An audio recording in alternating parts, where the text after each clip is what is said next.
Right then, the penultimate chapter. We'll have to wait till the final chapter for tomorrow, but let's see what happens getting towards the end of our story. It's time for 12 o'clock. We're on the plane with Alex and Mr. Grin heading towards London, we've been told. We're going to have to find out what happens. London appeared.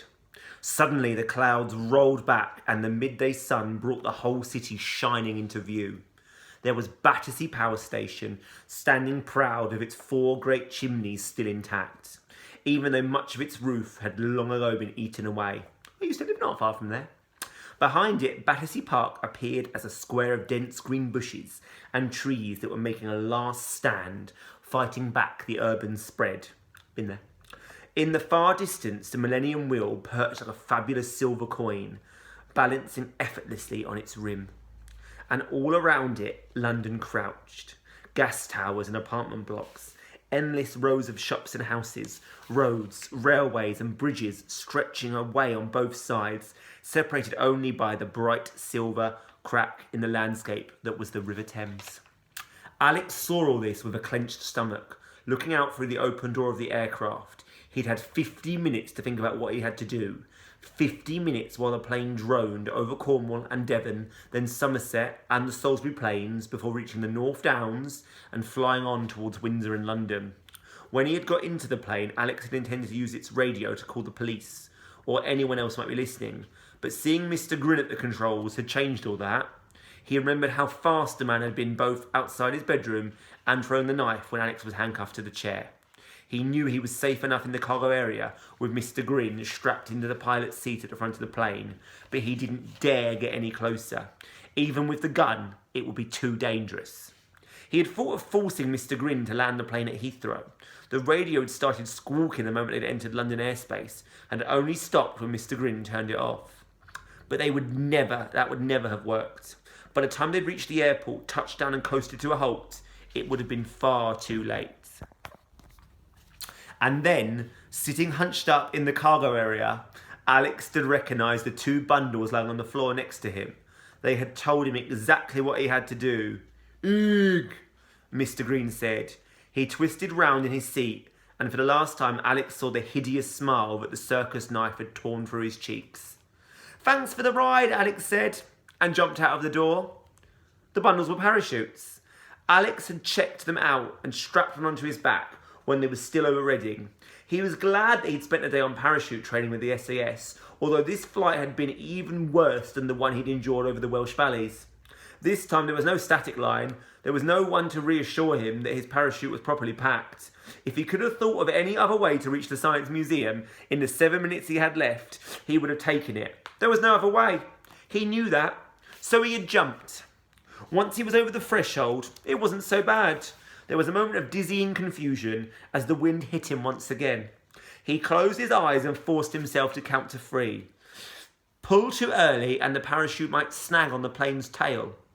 Even so, his hand was clenched and he had barely muttered the word 3 before he was pulling with all his strength. The parachute blossomed above him and he was jerked back upwards, the harness cutting into his armpits and sides.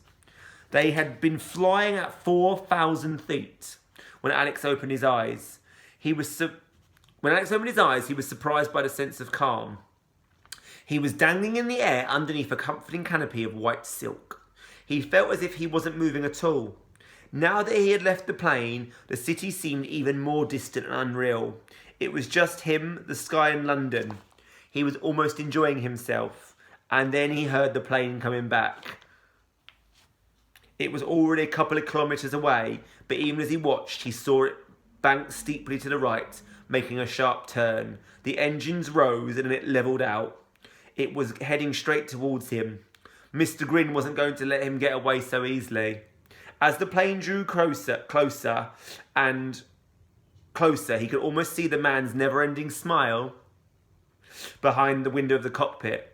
Mr. Grin intended to steer the plane right into him, to cut him to shreds in mid-air. But Alex had been expecting it. He reached down and took out the Nintendo. This time, there was no game cartridge in it, but while he'd been on the plane, he had taken out Bomber Boy and slid it across the floor. That was where it was now, just behind Mr. Grin's seat. He pressed the start button 3 times. Inside the plane, Alex is so clever, the cartridge exploded, releasing a cloud of acrid yellow smoke. The smoke billowed out through the hold, curling against the windows, trailing out of the open door. Mr. Grin vanished, completely surrounded by smoke. The plane wobbled, then plunged down. Alex watched the plane dive. He could imagine Mr. Grin blinded, fighting for control. The plane began to twist, slowly at first, then faster and faster. The engines whined. Now it was heading straight for the ground, howling through the sky. Yellow smoke trailed in its wake. At the last minute, Mr. Grin managed to bring the nose up again, but it was far too late. The plane smashed into what looked like a deserted piece of dockland near the river and disappeared in a ball of flame. Alex looked at his watch. 3 minutes to 12. He was still 1,000 feet in the air. And unless he landed on the very doorstep of the Science Museum, he wasn't going to make it. Grabbing hold of the cords, using them to steer himself, he tried to work out the fastest way down. Inside the East Hall of the Science Museum, Herod Sale was coming to the end of his speech. The entire chamber had been transformed for the great moment when the Stormbreakers would be brought online. The room was caught between old and new, between stone colonnades and stainless steel floors, between the very latest in high-tech and old curiosities from the Industrial Revolution. I don't know if you've been to the Science Museum, but when things reopen in the summer, as a lot of holidays have been cancelled now, guys, drag your parents up to London. It's free and it really is fantastic things to see in there. And next door is a Natural History Museum, which is just as amazing. A podium had been set up in the centre for Sale. The Prime Minister, the Press Secretary and the Minister of State for Education. In front of it were 12 rows of chairs for journalists, teachers, invited friends. Alan Blunt was in the front row, as emotionless as ever. Mrs. Jones, dressed in black with a large brooch on her lapel, was next to him. On either side of the hall, television towers had been constructed with cameras focusing in as Sale spoke. The speech was being broadcast live to schools throughout the country, and it would also be shown on the evening news. The hall was packed with another 200 or 300 people standing on first and second floor galleries, looking down on the podium from all sides. As Sale spoke, tape recorders turned and cameras flashed. Never before had a private individual made so generous a gift to the nation. This was an event, history in the making. It is the Prime Minister, and the Prime Minister alone, who is responsible for what is about to happen, Sale was saying, and I hope that tonight, when he reflects on what has happened today throughout the country, he will remember our days at school and everything he did at that time. I think tonight the country will know him for the man he is. One thing is for sure, this is not a day you will forget. He bowed. There was a scatter of applause. The Prime Minister glanced at his press secretary, puzzled. The press secretary shrugged with barely concealed rudeness. The Prime Minister took his place in front of the microphone. I'm not sure quite how to respond to that, he joked, and all the journalists laughed. The government had such a large majority that they knew it was in their best interests to laugh at the Prime Minister's jokes. I'm glad Mr. Sale had such happy memories of our school days together, and I'm glad that the two of us today can make such a vital difference to our schools. Herod Sale pointed at a table slightly to one side of the podium. On the table was a Stormbreaker computer, and next to it, a mouse. This is the master control, he said. Click on the mouse and all the computers will come online. Right! The Prime Minister lifted his finger and adjusted his position so that the cameras could get his best profile. Somewhere outside the museum, a clock began to strike. Alex heard the clock from about 300 feet, with the roof of the Science Museum rushing towards him. He had seen the building just after the plane had crashed. It hadn't been easy finding it, with the city spread out like a three-dimensional map right underneath him. On the other hand, he had lived his whole life in West London and had visited the museum often enough. First, he had seen the Victorian jelly mould that was the Albert Hall. Directly south of that was a tall white tower surmounted by a green dome. Imperial College. As Alex dropped, he seemed to be moving faster. The whole city had become a fantastic jigsaw puzzle, and he knew he only had seconds to piece it together. A wide, extravagant building with church-like towers and windows. That had to be the Natural History Museum. The Natural History Museum was on Cromwell Road. How did you get there to the Science Museum? Of course, turn left at the lights up Exhibition Road. And there it was. Alex pulled at the parachute, guiding himself towards it. How small it looked compared to the other landmarks. A rectangular building with a flat grey roof, jutting in from the main road. Part of the roof consisted of a series of arches, and a sort of thing you might see on a railway station, or perhaps on an enormous conservatory. They were a dull orange in colour, curving one after the other. It looked as if they were made of glass. Alex could land on the flat part, then all he would have to do was look through the curved windows. He still had the gun he had from the guard. He could use it to warn the Prime Minister. If he had to, he could use it to shoot Herod Sale. Somehow he managed to manoeuvre himself out over the museum, but it was only as he fell the last 200 feet, as he heard the clock strike 12, that he realised two things. He was falling much too fast, and he'd missed the flat roof. In fact, the Science Museum has two roofs. The original is Georgian and made of wired glass, but sometime in the recent past it must have leaked, because the curators have constructed a second roof of plastic sheeting over the top. This was the orange roof that Alex had seen. He crashed into it first feet. The roof shattered. He continued straight through it into an inner chamber, just missing a network of steel girders and maintenance ladders. He barely had time to register what looked like a brown carpet stretched over the curving surface below. Then he hit it and tore through that too. It was no more than a thin cover, designed to keep the light and dust off the glass underneath. With a yell, Alex smashed through the glass. At last his parachute caught on a beam. He jerked to a halt, swinging in mid-air inside the East Hall. This was what he saw. Far below him, all around him, 300 people had stopped and were staring at him in shock. There were more people sitting on chairs directly underneath him, and some of them had been hit. There was blood and broken glass. A bridge made of green glass slats stretched across the hall. There was a futuristic information desk, and in front of it, at the very front, centre of everything, was a makeshift stage. He saw the Stormbreaker first. Then, with a sense of disbelief, he recognised the Prime Minister standing, slack-jawed, next to Herod Sale. Alex hung in the air, dangling at the end of the parachute. At last, pieces of glass fell and disintegrated on the terracotta floor. Movement and sound returned to the East Hall in an ever-widening wave.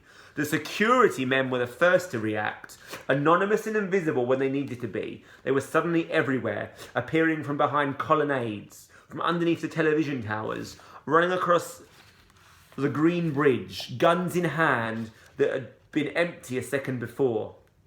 Alex had also drawn his gun, pulling it out from the waistband of his combats. Maybe he could explain why he was here before Sale or the Prime Minister activated the Stormbreakers. But he doubted it. Shoot first and ask questions later was a line from a bad film. But even bad films are sometimes right. He emptied the gun. The bullets echoed around the room, surprisingly loud. Now people were screaming, the journalists punching and pushing as they fought for cover. The first bullet went nowhere. The second hit the Prime Minister in the hand, his finger less than a centimetre away from the mouse. The third hit the mouse, blowing it into fragments. The fourth hit an electrical connection, smashing the plug and short-circuiting it. Sale had dived forward, determined to click on the mouse himself. The fifth and sixth bullets hit him. Oh, I didn't see that coming. As soon as Alex had fired the last bullet, he dropped the gun, letting it clatter to the floor below, and held up the palms of his hands. He felt ridiculous, hanging there from the roof, his arms outstretched. But there were already a dozen guns pointing at him, and he had to show them he was no longer armed, and they didn't want to shoot. Didn't need to shoot. Even so, he braced himself, waiting for the security men to open fire. He could almost imagine the hail of bullets tearing into him. As far as they were concerned, he was some sort of crazy terrorist who had just parachuted into the Science Museum and taken 6 shots at the Prime Minister. It was their job to kill him. It was what they'd been trained for. but the bullets never came. All the security men were equipped with radio headsets, and in the front row, Mrs. Jones had control. The moment she had recognised Alex, she had repeated urgently into her brooch, "Don't shoot! Repeat, don't shoot! Await my command!" On the podium, a plume of grey smoke rose out of the back of the broken, useless Stormbreaker. 2 security men had rushed to the Prime Minister, who was clutching his wrist, blood dripping from his hand. Journalists had begun to shout questions. Photographers' cameras were flashing, and the television cameras too had been swung round to focus in on the figure swaying high above. More security men were moving to seal off the exits, following orders from Mrs. Jones, while Alan Blunt looked on, for once in his life, out of his depth. But there was no sign of Herod Sale. The head of Sale Enterprises had been shot twice, but somehow he had disappeared. Oh! Wow! A real climax. Now, I don't know about you, but I didn't think he was going to shoot. I thought he was going to cool down and Mrs. Jones would save it. But how nice. Alex has been there from the beginning. He deserved to save the day. And I love, because even though the Prime Minister, obviously, is not the villain of this story, I just don't like the feeling we get from him. The way he treated Herod at school, just his general behaviour. So I'm quite glad he got shot in the hand in some ways. He doesn't seem like a nice character to me. But Alex, what a superstar. Well, my friends, let me just double check I'm correct. It looks to me like we have just the one chapter to read for Friday to break us up for Easter. And then after Easter, I think we're going to go back to Bloodheart, Pig Heart Boy. Last chapter tomorrow. I'm going to give you a sneak preview. It is called Yasin. We'll read that tomorrow. Hope you had a super Thursday. I hope your World War II projects are coming on nicely. I hope your published stories are looking beautiful. And I hope you're getting on confidently with your angle work. Enjoy your Thursday evening. It's Friday tomorrow. And then it's finishing for Easter. We celebrated school, but it's still a celebration. Take care. Bye-bye.